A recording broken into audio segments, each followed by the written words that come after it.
Coucou les amis, j'espère que vous allez bien. Moi je vais pas mal, je rends grâce à Dieu. Sincèrement, je pense qu'on n'a jamais parlé par rapport au refus de visa. Parce que j'avais pas de proches à qui on avait refusé de visa ou une connaissance. Donc, moi j'avais pas eu mes pensées par rapport à ça. Mais là, la semaine passée, il y a quelqu'un qui m'a dit, moi refuser le visa et tout. La personne m'a écrit, ça m'a vraiment touché. Et j'aimerais vous donner les 4 raisons pour lesquelles on peut refuser le visa. Premièrement, c'est l'école de langue. Vous voyez, quand vous faites votre inscription, essayez de prendre le reçu, même si l'inscription a été faite en ligne. Allez imprimer le papier, et des preuves qui prouvent que vous avez fait l'inscription. Et la carte d'invitation, c'est très importante. Vous voyez. Après, c'est le contrat d'hébergement. Le contrat, essayez que la date, par exemple, si tu as fait l'inscription à l'école de langue de janvier, en août ou en septembre, que dans le contrat, le bailleur dit, il va venir chez moi à partir de janvier jusqu'en septembre et c'est renouvelable. Ou il va payer mensuellement. Vous voyez un peu?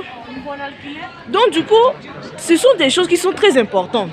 Après, il y a le garant.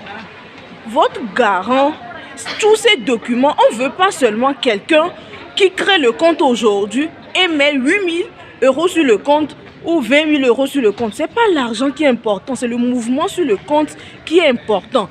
On veut voir si la personne a les entrées, sorties. Vous voyez un peu? C'est ce qui est important. Vous voyez? Et après, l'assurance. L'assurance, si vous voyez que vous ne pouvez pas faire l'assurance en Espagne, faites l'assurance voyage. Une fois ici, vous faites votre assurance. Vous voyez les amis, ce sont des petits trucs, mais il faut des précisions. Et je vous rappelle toujours, après l'inscription, après la carte d'invitation, allez à l'ambassade et demandez les documents à fournir. C'est l'ambassade qui vous donne les documents fournis. Et là, vous faites ce que l'ambassade vous dit. Mais si vous faites ce que vous voulez, on ne va pas vous donner le visa. Vous voyez, on ne va pas vous donner le visa. Et la personne qui m'a dit qu'on lui a refusé, c'est par rapport à ces 4 trucs-là. Vous voyez, donc les amis, soyez vraiment vigilants et c'est ça. Donc du coup, c'est ce que j'aimerais vous dire par rapport au refus de visa. Vous voyez, je pense que vous mettez les 4 trucs-là, on va vous donner votre visa à coup sûr. Et la chance c'est que le visa en Espagne, on peut te refuser, mais on te donne les raisons pour lesquelles on t'a refusé et on te donne l'option de redemander après quelques mois. Et je vous garantis que si vous avez des 4 trucs là, l'école de langue, l'assurance, le garant et le contrat d'hébergement. Ces 4 trucs là sont les choses principales. Vous voyez un peu, ce sont des choses vraiment très principales. Donc c'est ça. Donc les amis, c'est ce que j'aimerais vous rappeler. Qu'on peut vous refuser le visa.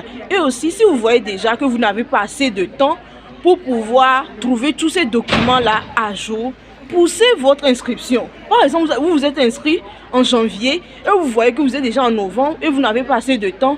Laissez, après 3 mois, vous arrivez en Espagne. On dit toujours, vaut mieux tard que jamais. Vous voyez un peu les amis. Donc, si ça, c'est ce que j'aimerais vous rappeler. Ici en Espagne, c'est la fête, hein, vous voyez. Donc, il y a les gens en route et tout. Partout, c'est la fête. Hein. Ok. Bonne fête à vous. Bonne fête. C'est ça. Et beaucoup de courage. Bonne chance à vous. On se retrouve. À plus tard. Ciao, ciao. Bisous. Je vous aime très fort. Ciao.